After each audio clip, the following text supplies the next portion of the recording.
Chapter 9. The longevity extending pill time flew by like a shadow crossing a doorway. In the blink of an eye, another month had passed, and the winds blowing from the Tangshan River across the Lingxi sect grew colder. When Bai Xiaoxun saw autumn leaves drifting down in the breeze, he suddenly realized that he had already been in Lingxi sect for a full year. For him, this 1 year had been filled with countless events.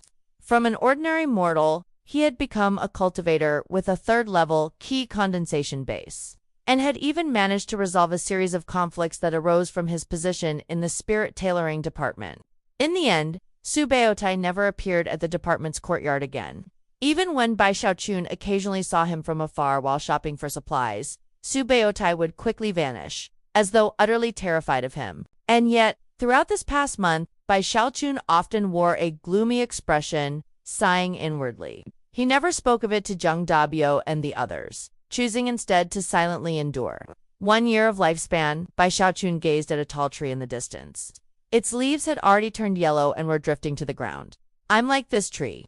Each falling leaf is like 1 year of my lifespan being lost.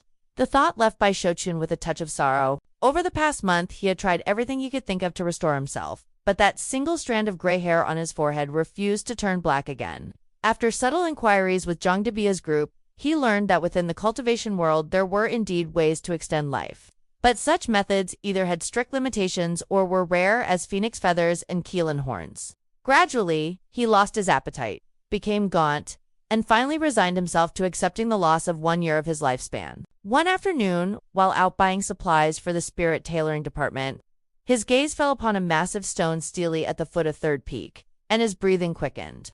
On every mountain of Lingxi sect's southern bank, such stelas stood. Covered with densely packed glowing characters that shifted like flowing water, they continuously refreshed with new lines. This was where sect missions were posted. Every Lingxi disciple was required to complete sect tasks to earn spirit stones or contribution points. Contribution points were especially valuable. They could be exchanged for lectures on Taoist scriptures, access to the spell pavilion, or entry into special cultivation grounds. In some respects, they were even more precious than spirit stones.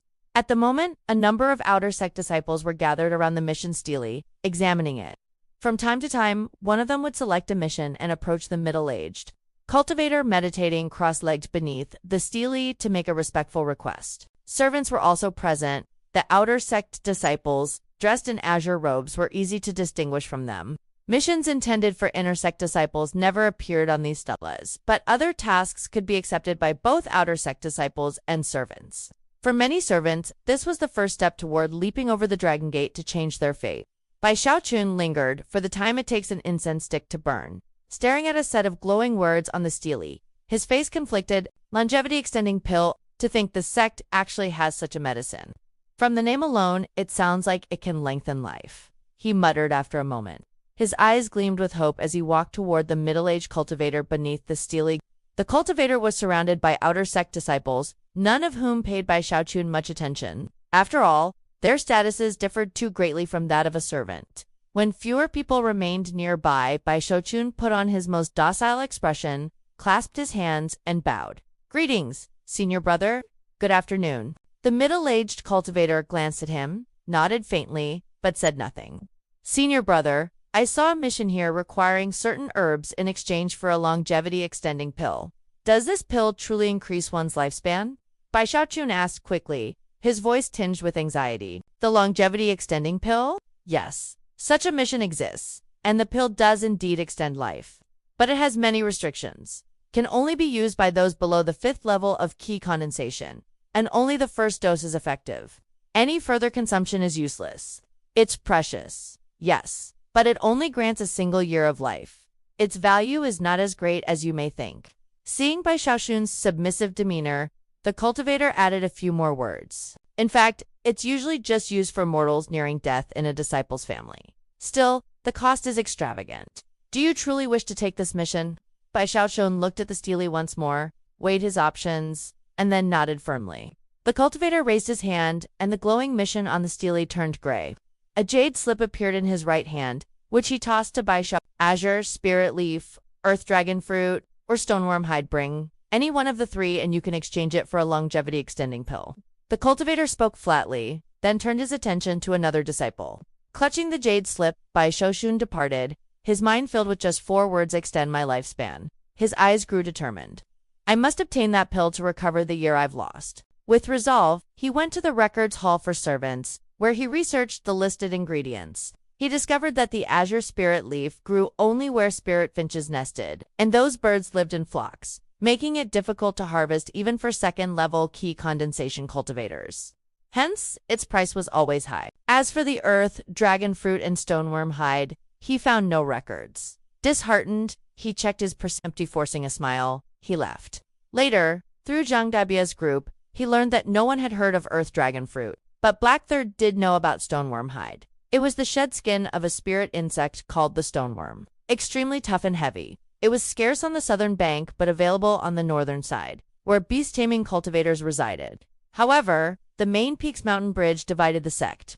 Without intersect status, one could not cross it. What do you want with such ingredients? They're useless for eating, and in the southern marketplace their prices are absurd, Zhang Dabio remarked, patting his belly.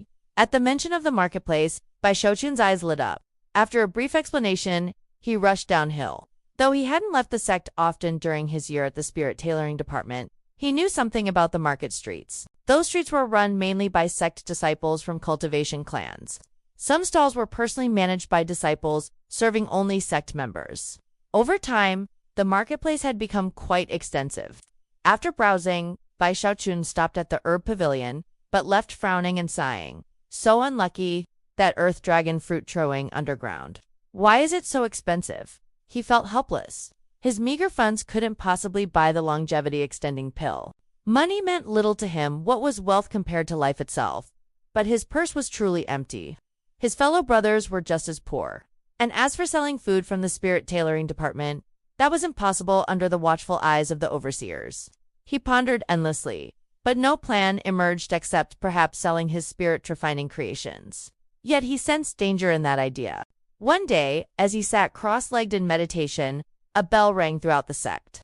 The sound wasn't loud and quickly faded, but Bai Xiaochun's eyes snapped open. He knew this bell well. It rang once a month, signaling the servant trial for promotion to outer sect disciple. Any servant wishing to leap the dragon gate first needed to reach the 3rd level of key condensation, then attempt one of the trial paths up the peaks. Though merely stairways leading to the summit, the paths were imbued with magical pressure that grew heavier with each step.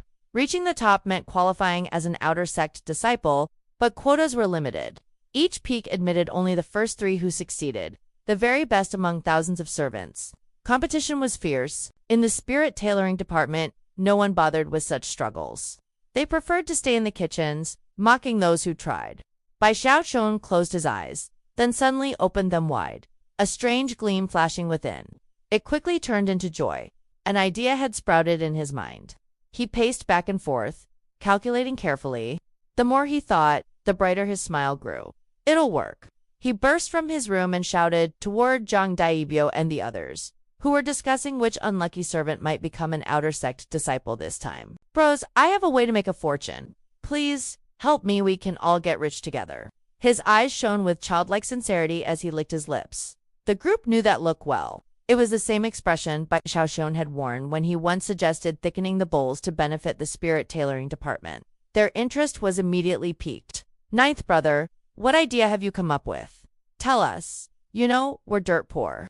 It's all because of those damned overseers. Otherwise, selling just a little from the kitchens would have made us rich already. Zhang Dabio slapped Bai Xiaochun's shoulder, eyes filled with anticipation.